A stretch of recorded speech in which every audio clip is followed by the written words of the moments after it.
Dünyanın en çok satan macera motosikletini nasıl riske atarsınız? Ne dersiniz? Onu tamamen değiştirerek. BMW R1250 GS ile zirvedeydi. Herkes onu seviyordu. Herkes onu taklit ediyordu. Ama Alman mühendisler rahat durmadı. Masayı devirdiler. O ikonik şaşı farlar gitti. Motor küçüldü. Şasi değişti. Şaft yenilendi. Ve ortaya R1300 GS çıktı. Ya kimisi ona aşık oldu, kimisi nefret etti. Bu artık bir GS değil diyenler oldu. Peki gerçek ne?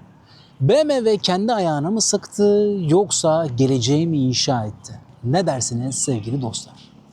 İşte bugün sadece bir motoru anlatmayacağız. Bir krallığın devrimini konuşacağız. Yani ilk hissettiğim nedir derseniz, yani o BMW'nin efsaneleşmiş, herkesin diline pelesenk olmuş o denge meselesi ilk gözünüze çarpan şey. Ve elimizde sadece laf değil, global ve yerel gerçek veriler var. Bu videonun sonunda sadece bir motoru değil, bir piyasayı anlayacaksınız. Evet, hepimiz biliyoruz. Ama gelin önce GS isminin neden bu kadar büyük olduğunu anlayalım. Biz bu kanalda GS'i hiçbir zaman sadece kaç beygir, kaç kilo diye anlatmadık. Aylar önce yaptığımız 1250 GS videosunda da motosikletten çok GS'in size ne sattığını konuşmuştuk. Kimlik, duruş ve aidiyeti ele aldık orada. Bugün 1300 GS'e de aynı yerden bakıyoruz. Ama bu sefer elimizde sadece kimlik değil, veri var, piyasa var ve gerçek kullanıcı deneyimi bu verilere eşlik edecek. BMW Motorrad 2024 yılında dünya genelinde 210 binin üzerinde motosiklet sattı. Acayip bir rakam. Bu BMW için tarihi bir rekor. Ama asıl çarpıcı olan şu. Bu satışların yaklaşık 1/3 sadece büyük GS ailesinden geldi. R1300 GS, R1300 GS Adventure ve kalan R1250 GS stokları. Toplamda 68 binin üzerinde GS. Gerçekten ciddi bir rakam. Bu arada ciroları da milyar eurolardan bahsediyoruz. Şimdi bunu adil bir bağlamda karşılaştıralım. Ne demek istiyorum? Ducati 2024 yılında tüm modelleriyle dünya genelinde 54.495 motosiklet sattı. Evet, Ducati çok güçlü bir marka.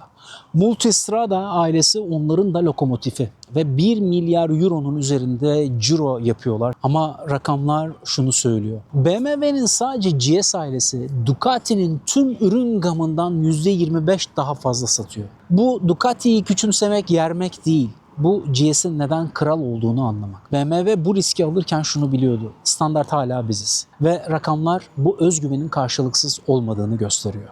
Diyet yapan dev. Evet, gerçekten öyle. Diyet yapan dev. Eskiden GS kullanmak nasıldı? Bir gemi kaptanı olmak gibiydi. Ağır, heybetli, sakin. R1300 GS ile bu değişti. Motor 12 kilo verdi. Şanzıman aşağıya alındı. Ağırlık merkezi iyice yere indi. Ve sonuç şu. Çok rahat kullanıyorsunuz makineyi. Gerçekten hani kendisi gidiyor diyorlar ya. Şu anda çok bunu rahatlıkla böyle deneyimleyebiliyorsunuz. Bakın hiç o kadar yavaşladım. Ayağımı yere koymama bile gerek yok sevgili dostlar. Şimdi ayağımı yere koydum. Bu artık bir tank değil, bu bir yırtıcı. Ama sessiz bir yırtıcı. İnanılmaz ya. 145 beygir var ama mesele güç değil, mesele his. Bunu her zaman söylüyoruz zaten. Mesela daha önce hiç böyle bir makineye binmediyseniz, daha önce hiç böyle bir makine kullanmadıysanız, doğrudan böyle sınıf atlayarak bu makineye geldiyseniz sizi ne karşılayacak? Yani sizi karşılayacak şey inanılmaz bir güç. Bir defa böyle bir makineye bindiğinizde ne hissedeceksiniz? Abi ben ne yapmışım ya diyeceksin. Ulan biz motor mu kullanmışız bu zamana kadar diyeceksin. Ha daha önce işte ne bileyim farklı premium makinelerde kullandıysanız o zaman daha başka bir hisse, daha başka bir duyguya kapılacaksınız ki bu oldukça doğru. Orada da kapılacağınız şey nedir? Mukayese. Ya mesela Triumph 1200 çok atak abi, çok böyle deli gibi bir makine, daha sessiz bir makine. O da kolay kontrol edilebilir bir makine ama yani BMW bu sınıfta, kendi sınıfında kontrol edilebilirlik konusunda, kolay kullanılabilirlik konusunda bence bir devrim yapmış gerçekten. Yani inanın bana sanki altında böyle bir scooter var. Bu GS çok satar abi. Yani fanatik GS'çiler haklılar kendi pencerelerinden ama siz BMW tarafından düşündüğünüzde bu makineyi daha fazla kişiye ulaştırmak ve satmak istiyorsanız bence kesinlikle çok doğru bir adım. Viraja giriyorsun ve ilk defa şunu düşünüyorsun. Bu GS mi ya gerçekten? Global incelemeler aynı noktada buluşuyor. Bu şimdiye kadarki en çevik GS deniyor. Ve bir parantez açayım. Özellikle eski 1250 GS sahiplerine. O motorun tank gibi heybeti, o yol üstünde gemi gibi süzülme hissi. Haklısınız, o bir efsaneydi. 1300 GS bunu tamamen silmedi ama biraz değiştirdi. Eğer o klasik GS ruhuna aşıksanız elinizdeki 1250 hala dünyanın en iyilerinden biri. Kimse size yanlış seçim yaptı diyemez. Bir de oyunu sessizce değiştiren bir detay var sevgili dostlar. Yani daha önce bu inceleme videolarını seyrettiyseniz biliyorsunuz. Adaptif sürüş yüksekliği. Motor durduğunda alçalıyor. Tıpkı bir deve gibi aşağı iniyor. Hareket ettiğinde yükseliyor. Bu ne demek? Yıllarca GS bana büyük diyen insanlar için oyun alanı açıldı. Biz bunu Triumph Tiger 1200 incelememizde de görmüştük. Özellikle ortalama 1.70 boy için ki Türkiye ortalaması bu, yere basma hissinin ne kadar kritik olduğunu ele almıştık. Bu sadece teknoloji değil. Bu BMW'nin herkes GS sürebilir deme şekli aslında. Düğmelerin kolaylığı çok güzel. Yönetim çok kolay. Şuradan menüyü kontrol edebiliyorsunuz. JOSD burada. Yani her şey çok yerli yerince. Bakın bu kadar büyük bir elektronik sistemi çok basit birkaç tuşla yönetebiliyorsunuz. Çünkü motosikletçinin dikkatinin dağılmaması bence çok kritik. Honda'larda eleştirilir ya, yani şu tuş takımı genelde çok eleştirilir. Burada öyle değil. Her şey çok yerli yerince, çok rahatlıkla ulaşabileceğiniz gibi. Peki bunu yapmalılar mı? Yani neden makineler biraz daha aşağı geliyor? Trendleri hepiniz takip ediyorsunuz. Artık bu tip makineler şehir içinde gövde gösterisi yapıyor. Yani bu makineleri kullananlar sadece kalkıp da buradan araziye oraya buraya gitmiyor. Zaten Türkiye'de bu tip makineleri araziye kullanan da yok. O yüzdendir ki üreticiler şunu yaptılar. Makineleri daha kullanılabilir ve herkes tarafından, daha geniş kitleler tarafından kullanılabilir hale getirmeye çalışıyorlar. Hal böyle olunca da satış oranlarını arttırıyorlar. Şimdi düşünün, siz Yamaha Tenere'ye kaç kişiyi bindirebilirsiniz? Yani yerden yüksekliği 88-90 santimetreye yakın bir makine. Boyunuz 1.88'de çok rahat ediyorsunuz. Lafı uzatmadan ne demek istediğimi anladınız. Dolayısıyla daha kısa boylu insanlara da hitap ettikçe satış rakamları artıyor. Bunu grafiklerde çok net görüyoruz zaten. Bunu sadece BMW yapmadı, Triumph yaptı. Premium markaların birçoğunda biz bunu görebiliyoruz. Bunu da yapmaya devam edecekler bu arada. İstedikleri kadar fanatik olsunlar. Makineler giderek elektronikleşecek. Göreceksiniz, vitesler giderek elektronikleşecek. Bir miktar o eski o manuel sürüş hissi bir elimizden alınacak. Ama daha geniş kitleye ulaşmak istiyorsa bu markalar bu tip değişiklikleri yapmak zorundalar. Ve bu bize şunu gösteriyor. BMW burada sadece motor değil, alışkanlıkla satıyor. Ama asıl büyük kavga şurada kopuyor. Ne o? ASA. Yani BMW'nin yeni Automated Shift Assistant sistemi. İlanlara bakıyorsunuz, ASA'lı olanlar var, olmayanlar var. GS dünyası şu ana kadar gerçekten ikiye bölünmüş durumda. Bir taraf diyor ki, ya kardeşim motosiklet dediğin debriyajla sürülür. Boxer ruhunu dijital bir robota teslim edemeyiz. Diğer taraf ise diyor ki, ya bir kez kullandıktan sonra geri dönemiyor. Dürüst olalım, İstanbul trafiğinde o devasa Boxer'ı dizginlerken sol elinize kramp girmemesi bir ihanet değil, bana göre bir lükstür. Şu anda manuel aldım arkadaşlar. Gördüğünüz gibi manueldeyim. Tak. Hemen alıyorsunuz. Manuel de oldukça başarılı. Sürüş anında zaten hemen otomatik manuel seçimi yapabiliyorsunuz. O da çok iyi. Tepkiler inanılmaz. Şurada bu debriyajın olmaması çok enteresan. Ama alışıyorsun ya. Alışıyorsun abi. Veriler bize şunu söylüyor. Adventure ilanlarında ASA oranı belirgin şekilde daha yüksek. Ama bugün konuştuğumuz bu safkan düz GS'te hala mekanik hissi, yani manuel vitesi arayan ciddi bir kitle var. Peki fark ne? Farkı biraz mukayeseyle yapalım. KTM 1390'da o vahşi gücü kontrol etmek için böyle ter dökmeniz gerekiyor. Ducati Multistrada'da her an yarış pistindeymiş gibi vitesle oynarsınız. BMW ve ASA size şunu diyor. Sen sadece manzaraya ve viraja odaklan. Gerisini ben halledeceğim. Peki sözünü tutuyor mu? Evet, gerçekten sözünü tutuyor. Birazdan gerçek kullanıcı deneyimde de bunu konuşacağız. Peki bu bir zayıflık mı yoksa kusursuzluk mu? Kararı siz vereceksiniz. Hani böyle BMW böyle bu bütün motorlar yanınızdan gider ya, lan ne güzel kullanıyor falan dersin. Yemin ediyorum motor kendi gidiyor abi. Hakikaten ha. Acayip ya. Dostum sen takma kafana, ben hallederim ya diyor her şeyi. Baksana abi, canavar ya.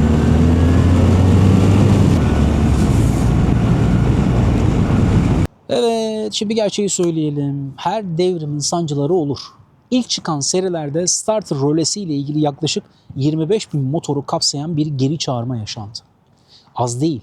Bakın dile kolay 25 bin adet. Geçen sene 68 bin GS satmışlardı. Geri çağırma olayının büyüklüğünü anlatmak için altını özellikle çiziyorum. Hatta bazı BMW kullanıcıları ya sanırım bizi bu geliştirme aşamasında deneme tahtası olarak kullanıyor bu BMW diye de serzenişte bulunmuşlardı. Bunu birazdan tekrar söylüyorum gerçek kullanıcı deneyiminde de aktaracağız. Şimdi bir başka sorun da şuydu. Vario çantalarının kilit mekanizmasında sorun yaşandı. Kullanıcıyı rahatsız etti burada çıkan sorunlar. Bunu forumlarda çok kez gördük. Türkiye'de de bunun yorumlarını fazlasıyla gördük. Ama burada önemli olan şu. BMW bu sorunları görmezden gelmedi. Geri çağırdı, düzeltti, kapattı ve devam etti. Bugün bayiden çıkan bir R1300 GS o ilk üretim sancılarından arındırılmış, yıllardır kendini kanıtlamış Boxer motor geleneğinin üzerine kurulmuş durumda. Yani evet, erken doğum sancıları vardı ama çocuk büyüdü ve artık olgun. Tabii ki yani her devrimin bir bedeli var. Evet, söyledik az önce. BMW bu kez çok sert eleştirilerle karşı karşıya. Global forumlarına baktığınızda tansiyon çok yüksek. İlk ve en büyük kavga o meşhur X far tasarımı. Geleneksel GS sahipleri o ikonik asimetrik farların gidişini bir ruh kaybı olarak görüyor. Ve bu yeni yüzü fazla agresif, hatta karakterini yitirmiş olarak buluyor. Sadece bu da değil. 1250 GS'in o meşhur tank gibi heybetine alışanlar bu yeni kasanın fazla çevik, ne bileyim böyle fazlaca naked gibi hissettirmesinden şikayetçi. Eski ağır abi duruşu nerede sorusu globalde en çok sorulan sorulardan biri. Üzerine bir de ilk üretimlerdeki bu marş rölesi gibi geri çağırmaları, Vario çanta kilitlerindeki kronik sorunları da böyle ekleyince ya acaba BMW acele mi etti tartışmaları alevlendi. Yine gerçekçi olalım. BMW burada bir seçim yaptı. Ya o eski ağır mirasa takılıp kalacaktı ya da geleceğin çevik ve teknolojik dünyasına kapı açacaktı. Evet, belki o eski GS ruhunu biraz böyle dijitalleştirdi ama karşılığında bize çok daha atletik ve her yola gelen bir mühendislik harikası verdi. Sevene kadar nefret edeni de çok ama kralın masayı bu kadar sert devirmesinin sebebi de tam olarak bu. Şunu net söyleyeyim. Bu motoru uzun süre kullananların asıl anlattığı şey arızanın kendisi değil. Yani burası önemli.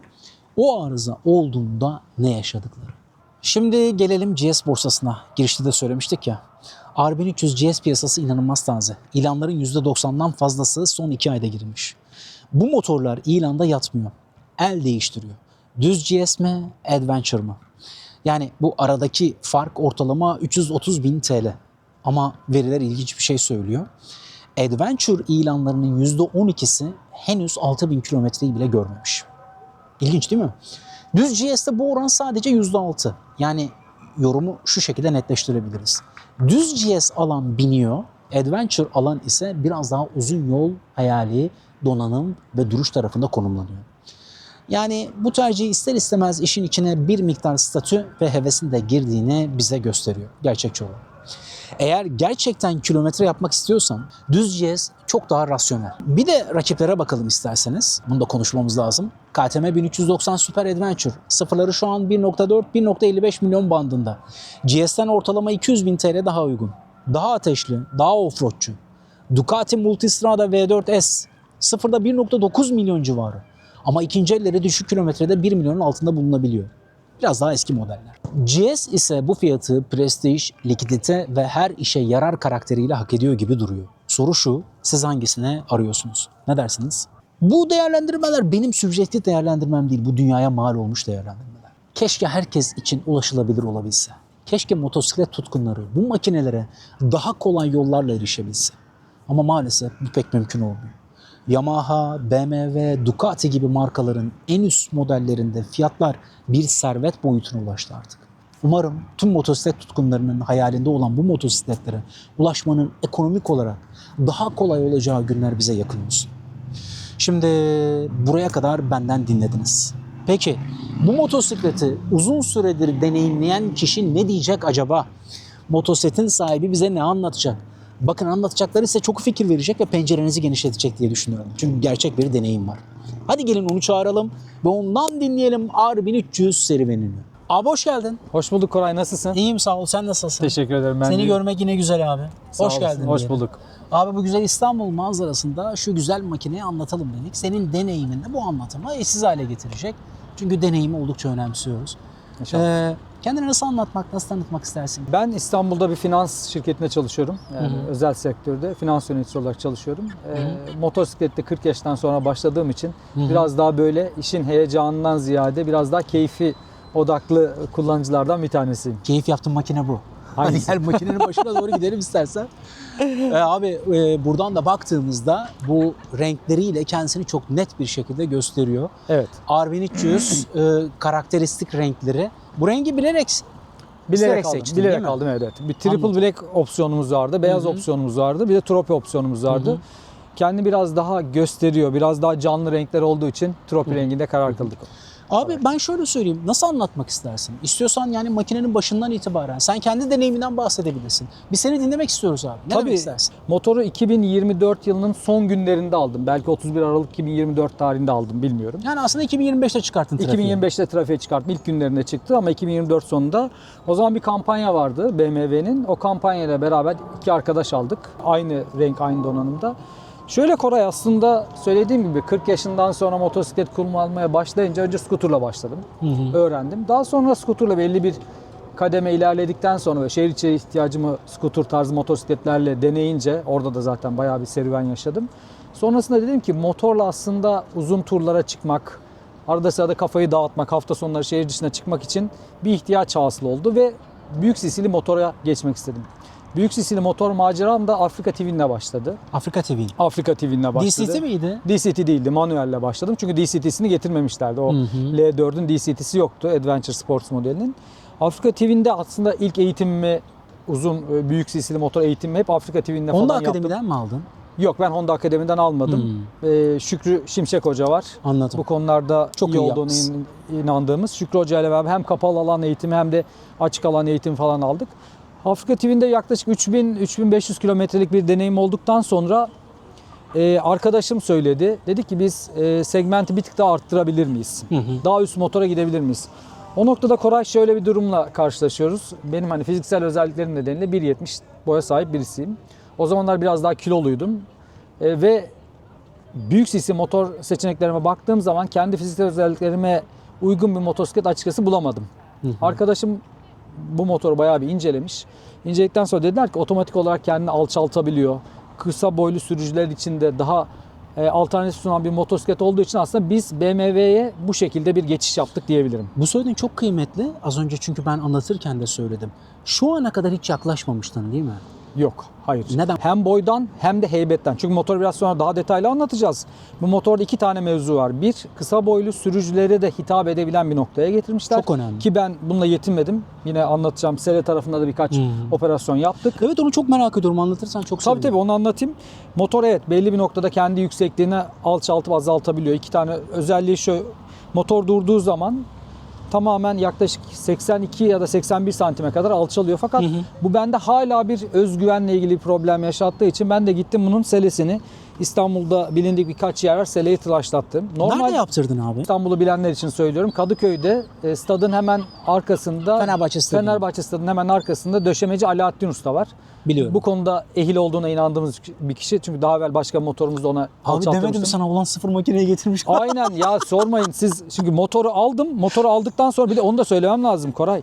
Şimdi BMW'den motoru ilk teslim aldım. Dedim ki bu motoru ben nasıl eve götüreceğim? Bir de öyle bir durum da var. Haklısın. Eve götürmeden seleci, döşemeci Alaaddin Usta'ya gittik. Alaaddin Usta tabii şuna baktı. O da dedi yani, önce şunu sordu: bunda ısıtma var mı dedi. Eyvah dedim, şimdi benim motoru şey yapacak, parça pinçik edecek. Çünkü motoru almışsın ve selenin de yenisi yaklaşık 25-30 bin liraydı o zaman. Aynen. Daha fazlaydı. Orada iki şeyi düşündüm. Alçak sele alabilirdim. Alçak selenin maliyeti 25-30 bin lira. Ama alçak sele de işimi çözmez ise zaten boş boşuna para vereceğim Aynen, için hiç olmazsa dedim ki bunu bir deneyeyim. Doğru düşünmüşsün. Denedikten sonra alayım dedim. Güzel bir işçilik çıkarttığını düşünüyorum. Bu arada seri ısıtman var değil mi? Var. Seri ısıtma Ona var. rağmen yaptı. Yaptı, alçalttı, ayrı Kaç bir santim membran kazandın? koydu. 2,5-3 santim kadar daha indi. Yani şu anda 78 santim bir motor. Abi çok iyi ya. Biraz sonra üzerine binerim. 1,70 boyundaki birisi için Dostlar görürsünüz. çok önemli yani 78 santim, bakın siz böylesine bir makinede 78 santim ne demek ya? Abi o zaman sen NC'den daha aşağıdasın. Aynen, şu an NC'den daha aşağıdayım diyebilirim. Vay anasını. Ya Gerçekten binen çok arkadaşlarım öyle söylüyor. Abi diyor, motoru iyice yere şey yapmışsın falan diyor. Tabi burada şey riski var. Bunu yapmak isteyen diğer arkadaşlar için. Konfor kaybı ile ilgili bir riskten şüphe edilebilir. Ama Alaaddin Usta oraya ayrı bir jel gibi, ayrı bir katman gibi şeyler koyarak aslında orayı minimize etmeye çalışıyor. Mutlaka bir konfor kaybı var ama onun minimize edilmesi bizim için önemli Olsun abi, diyebilirim. kazandığın, bence takas yaptığın şey çok önemli. Serenin rahatlığı bence çok iyi ki Rasim Sere'de böyle bir küçük bir oynama yapmıştı. Boyda avantaj kazanabilmek için ama ona rağmen rahat diyebiliriz bu Sere'ye. Dolayısıyla şimdi şeye dönersek, eğer motoru aldık, yani motor tercihimize döndüğümüz zaman o gün karşımda Ducati, biraz evvel senin de anlattığın Multistrada. gibi Multistrada V4 vardı. Triumph'ın Tiger 1200'ü var. Ne bileyim, Yamaha'nın Tracer 900 ve Çok şey seviyorum var. o makineyi ya. Çok güzel makine. 3 Yani silindirli harika bir makine. Bayılıyorum abi o makineye.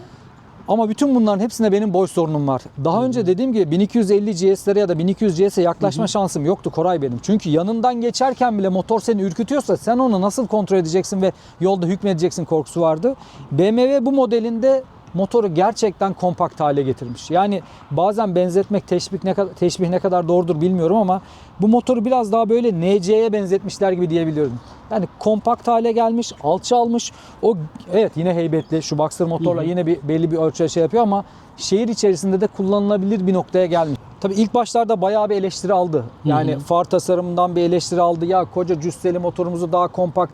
Hatta yorumlarda vardı. NC haline getirmişsin diyenler vardı. Bir sürü Evet. şey vardı ama tabii her yeni bir değişiklik kabul edilmesi belli bir zaman alacaktır.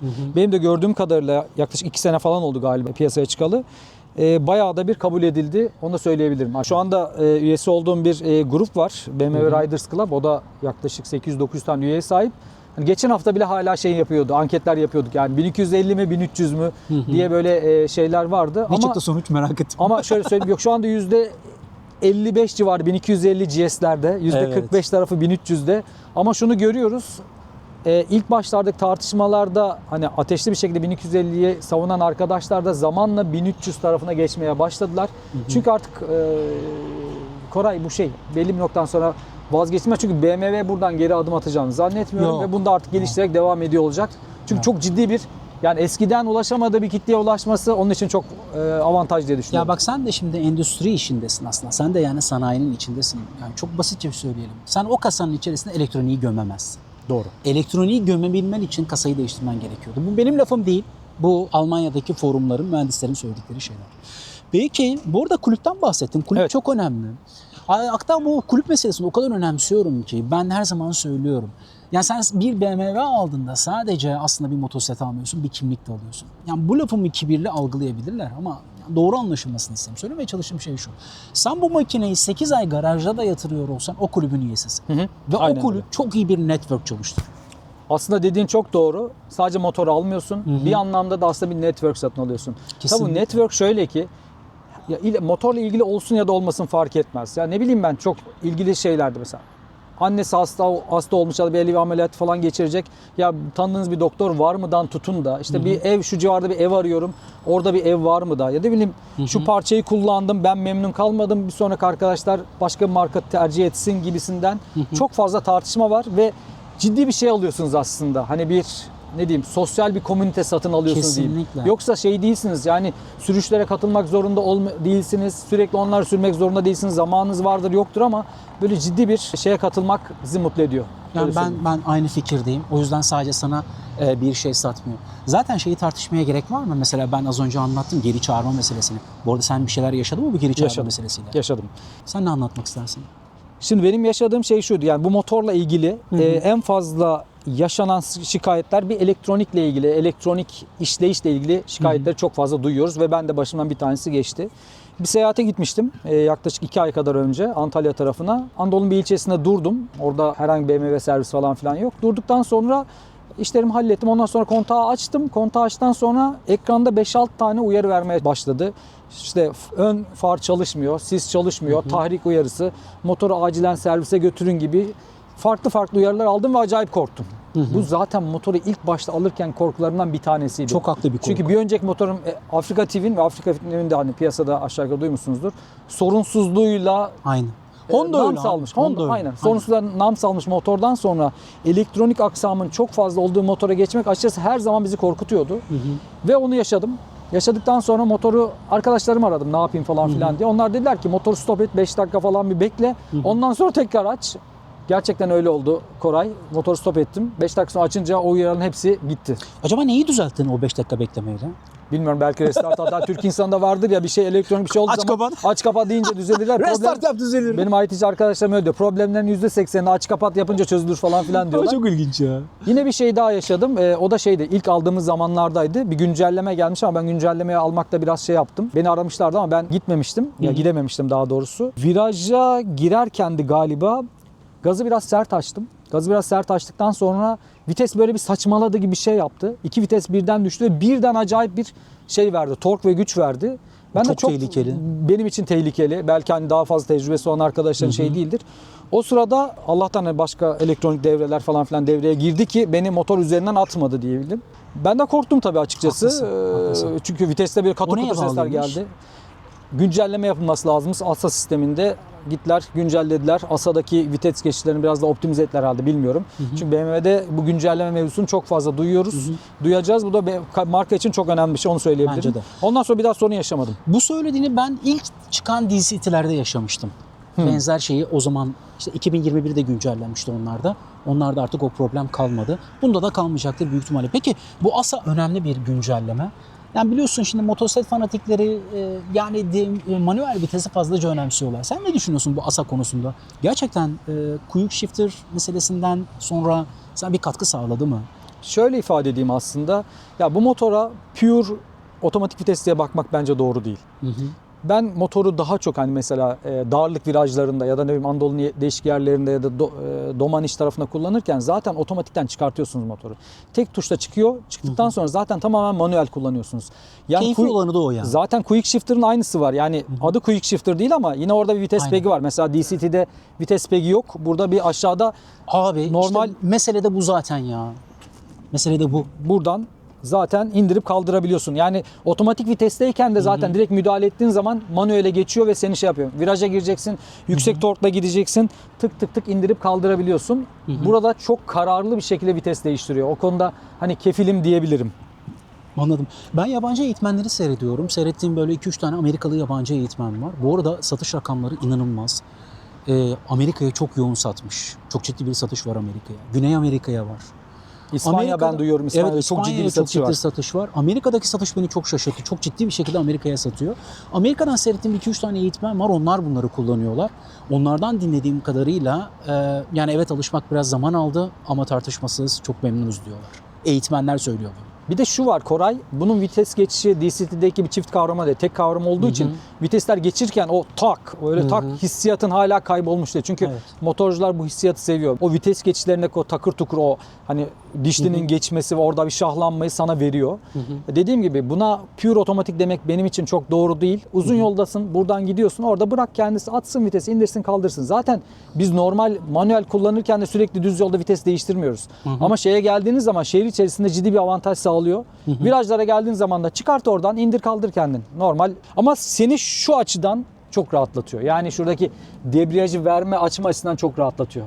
Rasim hemen şöyle yapalım istersen. Abi donanım olarak ne yaptın? Bu arada ekran deneyimini çok merak ediyorum. Oradan bize bir şeyler göstermek ister misin? Tabii. Çünkü çok ciddi bir kokpit yönetir gibi abi makine yönetiyorsun. Evet. Ne tür ekipmanlar ekledin? Donanım eklemelerin neydi? Satın alırken öncelikle ben bir sarı jant istedim. Sarı jantlı olmasını yakışıyor. tercih ettim. Kesinlikle. Çünkü bunun 2 opsiyon vardı. Bir sarı, bir siyah.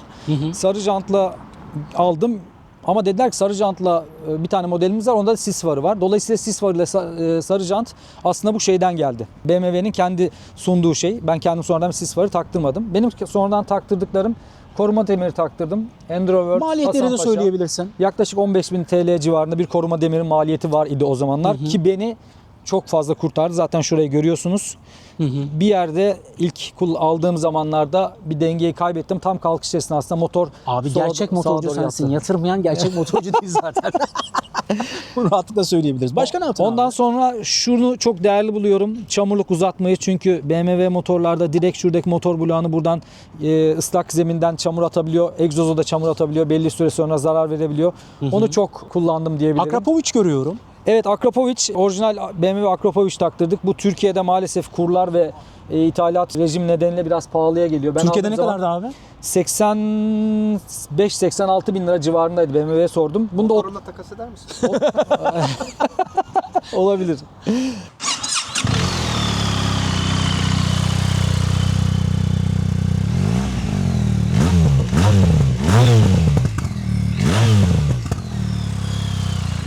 Bunu da Romanya'dan bir arkadaşım getirdi sağ olsun. Ne kadar mal oldu? 39 bin liraya mal Vay oldu. anasını yarı yarıya ya. Romanya şurası, hemen orada otobüsün bagajına verdiler. Oradan aldık, onu diyebilirim. Evet sevgili izleyiciler, yani bak Romanya'dan vallahi bilmiyorum. Yani bunu birçoğumuz yapıyoruz aslında. Ya, korkunç fiyat farkları var çünkü maalesef. Şu mesela çok değerli bulduğum bir şey. Yani bunun normalde vites pegi çok küçük, şöyle bir şey. Ama biz biraz daha böyle rahat kullanalım diye vites pedal genişletme taktırdım. Bu da yine Güzel. Romanya'dan geldi. Yaklaşık maliyeti 10 euro civarı falandı. Wunderlich marka. O da bayağı güzel bir şey. Çok Onu güzel. söyleyebilirim. Koruma arka çanta taşıyıcı taktım. Yan çanta taşıyıcı taktım. Bugün yan çantalarım yanımda yok. Ama şöyle bir durum var. BMW'nin orijinal çantaları hem pahalı hem de ciddi problem yaşattı. Çünkü benim Çok. bulunduğum gruptaki bundan mağdur olan Az arkadaşlar önce de vardı. söyledim, çok fazla problem varmış. Mesela bir arkadaşım yine videosunu paylaştı. Yunanistan'a gidiyorlar. Yunanistan'da bir şey alacaklar. Çantayı bir açıyorlar, yok. Oradan elektronik Tabii, falan filan yok. tabii. En son BMW ile görüşüyorlar. BMW diyor ki kırın. Ve kırdığınızın videosunu çekin. Ondan sonra BMW yine çantayı yapıyor. Dolayısıyla ben tercihim Shad'ın metal çantasından oldu. Zaten demiştin, BMW'nin çantalarında Shad üretiyor. Shad üretiyor bildiğim kadarıyla belli bir serisini. Yan çantalarım bugün yok ama onu da bahsetmek gerekebilir. Yine Shad'ın expandable çantaları var. BMW'nin orijinalde expandable bu arada. %70 kadar Genişletebilir diyorsun yani. genişletebiliyoruz. Evet. Onu söyleyebilirim. Başka denge topuzlarından taktım. Renault marka. Motorda boxer motor olması sebebiyle belli oranda titreşim var. O sizi rahatsız edebilir. 250 gramlık taktık ama çok yeterli olduğunu şu aşamada söyleyemem. Gramaj niye önemli? Daha ağır olunca benim okuduğum forumlardan biraz daha stabiliteyi arttırıyormuş, o titreşimi Güzel. azaltıyormuş. Güzel bir deneyim. Onu evet. söyleyebilirim. Gidon yükseltme yakınlaştırmamız var. Evet, burası. Orçun, buraya yaklaşabilirsen. Biz bunu yine Triumph'ta da anlattık. Çünkü burada dostlar şöyle önemli. Sevgili Rasim'in boyu Türkiye'nin ortalama boyu. 1.70. Biz bunu Triumph'ta da konuştuk. Orada Remzi'nin boyu da 1.70'ti. Şimdi biz orada da bu motoru da Triumph'ta da geriye aldığımızı görmüş. Çünkü Remzi'ye şu soruyu sormuştuk. Neden yaptın? Abi manevra kabiliyetim için. Benzer şey Rasim için de geçerli ve bence çok kıymetli. Ben az önce makineyi şöyle bir baktım, böyle birazcık kullandığımızda abi o çok ciddi anlamda fark ediyor.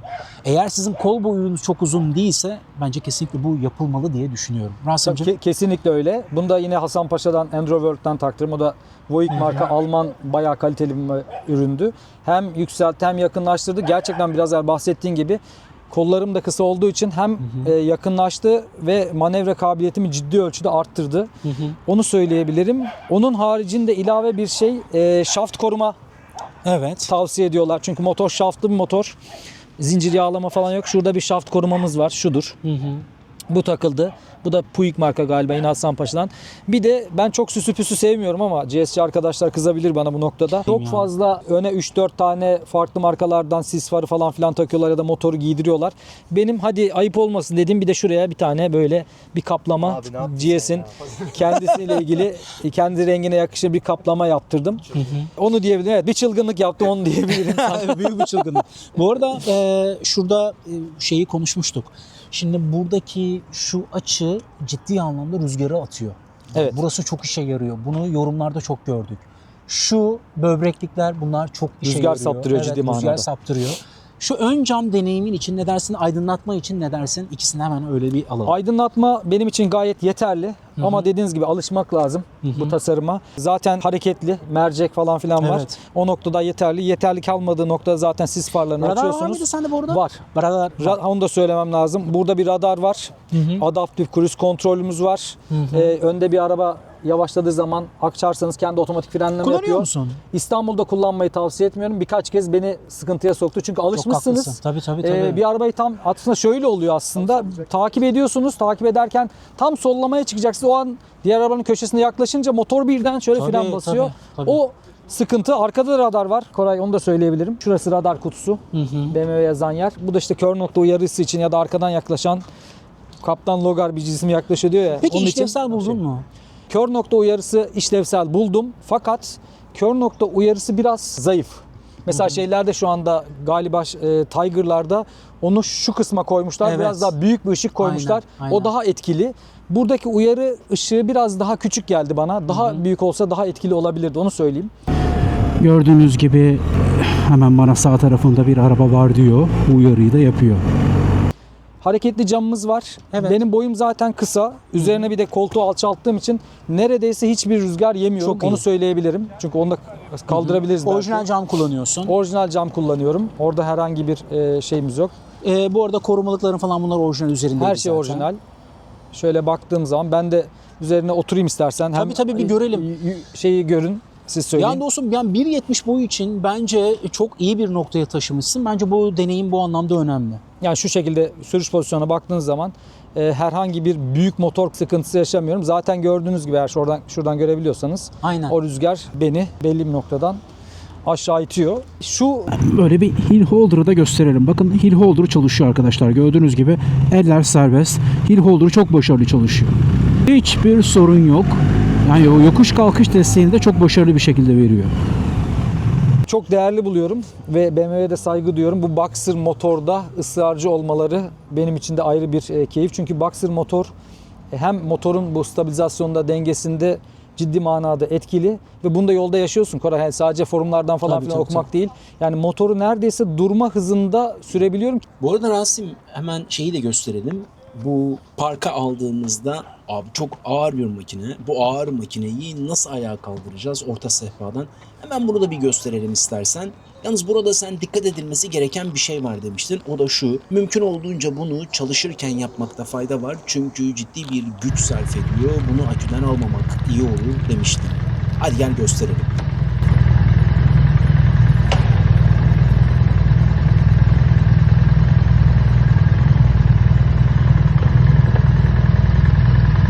Şu anda motor 8000 kilometrede. Bir yılda 8000 kilometre kadar kullanabildim ama diğer Yakıt gruptaki tüketimi? yakıt tüketim göstereyim. Koray, Ekrandan bir gösterelim ya. bence de Ortalamanı çok merak ediyorum. Koray direkt kanıtlarla göstereyim. Evet abi. Benim tecrübe ettiğim şöyle. Burada 8080 kilometrenin ortalaması 5.2. Ki bunun içerisine bizim ciddi manada yüksek süratte kullandıklarımız da var. Yüksek süratin ne mesela? 180-200. Emniyet birimleri izlemiyorsa bunu söyleyebilirim. Tamam, söyleme peki. Yani şöyle söyleyeyim, 30 dakika boyunca motorun top speedine yakın sürüş yaptım. Orada 8-8,5 litreye kadar çıktı ama şu 8000 kilometrenin ortalama şu anda 5.2 litre. Abi ortalama süratin var mı? Ben göremiyorum. Ortalama süratim Nerede? 76. Çok iyi. Çok iyi. Yani 5.2 şu kapasitedeki bir makine için inanılmaz. Ve bu motorda dediğiniz gibi 3000-3500 devirlerde neredeyse 4.5-5 litre bandında yakıyor. Ki şundan da, stabilizasyondan bahsetmek lazım. O dediğim hızlara çıktığım zaman yan çantam falan da vardı. Emin ol Koray, ok gibi gidiyorsun. Değil mi? Zerre titreme yok Zerre abi. titreme yok ve motordaki para lever, tele lever dediğiniz. Yani yine konuşuyoruz ya, alternatiflerini, Triumph'ı konuşuyoruz, Multistrada'yı konuşuyoruz, Yamaha'yı konuşuyoruz ama bu motorda onlarda olmayan bir para lever ve tele lever sistemi var. Aynen. Hatta Evo tele lever diye şu anda geliştirmişler. Çok da hakim değilim. O size acayip güven veriyor. Kesinlikle. O zaman şunu mu anlıyorum dostum? Motosiklet aldım, elektronikten çok korktum. Evet. Arıza yaptı. Beni hakikaten çok şaşırtacak böyle bir duraksama oldu. Motorumu geri çağırdılar. Buna rağmen BMW. Kesinlikle. Sebep? Sebebi güven. Güven. Çünkü arıza olduğunda ne yaşadığını. Ben şunu biliyorum, yani gruptan arkadaşlarımız var. 8 yaşında, 10 yaşında, 12 yaşında motorlar var. İnan Koray 90.000 kilometreye gelmiş, BMW'ye gidiyor, şaftı ücretsiz değiştiriyor. Öyle abi. Öyle. Yani BMW'nin belki motor kadar yatırım yaptığı şey satış sonrası servis. Yani Zaten- bu noktada çok hiç eline su dökemezler. Abi zaten bak şöyle söyleyeyim. Türkiye'de bu kadar birim maliyeti yüksek bir makinenin bu kadar satış adedi sebep bu.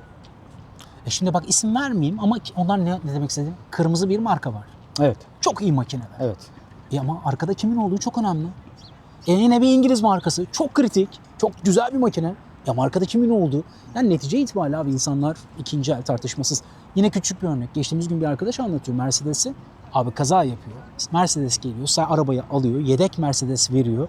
Yaptırıyor ve evine tekrar bıraktırıyor. Bu çok bunlar önemli. müthiş şeyler. Çünkü bu segmentte motosiklet kullanıyorsanız ve biraz evvel de konuştuk. Ciddi bir miktarda paralar artık motorlar. Tabii. Servet abi. Bu servet, evet, aynen servet boyutuna geçmiş durumda. Dolayısıyla bunlar için satış sonrası servis çok önemli. Çünkü kullanıcının da arka tarafta mağdur edilmemesi çok önemli. Parçanın tedariğinden tutun servise gittiğiniz zaman gördüğünüz oradaki hizmet, tabii bu da belli oranda servis maliyetlerine yansıyor. Onu söyleyebilirim belki şey için. Rodaj bakımı yaklaşık Bakım maliyetini de ekleyebilirsin. Evet, rodaj bakımı yaklaşık 12.000 TL gibi bir rakamdı. Ondan ifade edebilirim. Şimdi bir 10.000 bakımı gelecek. 10.000 bakımında da galiba bir 20.000 lira yakın bir maliyet bizi karşılıyor olacak ama bunun karşılığını BMW'nin verdiğini söyleyebilirim. Mesela Türkiye'nin en çok satan Japon markasına dönüp baktığımızda senin söylediğin maliyetin yarısı kadar ödüyoruz Evet, neredeyse aşağı aslında bu kilometrelerde. Ama aşağı abi diyorum ya satın aldığın şey başka. Ya bence bu segmentte bu maliyet meselesi bu kadar önemli değil diye düşünüyorum. Gülü Çünkü- seven evet. dikeni hikayesi vardır Evet, ya Koray. evet. Bence öyle bir durum söz konusu. Takas ettiğin şey abi. Yani sen servis maliyeti ödersin ama ikinci elde de aslan gibi sigortalamış olursun. Bu Evet, mesele böyle. aynen öyle. Şimdi bu makineyi her dakikada şehir içinde kullanamazsın. Biliyorum ki sen Anadolu yakasında oturuyorsun. Her gün Avrupa yakasına gidip Doğru. geliyorsun.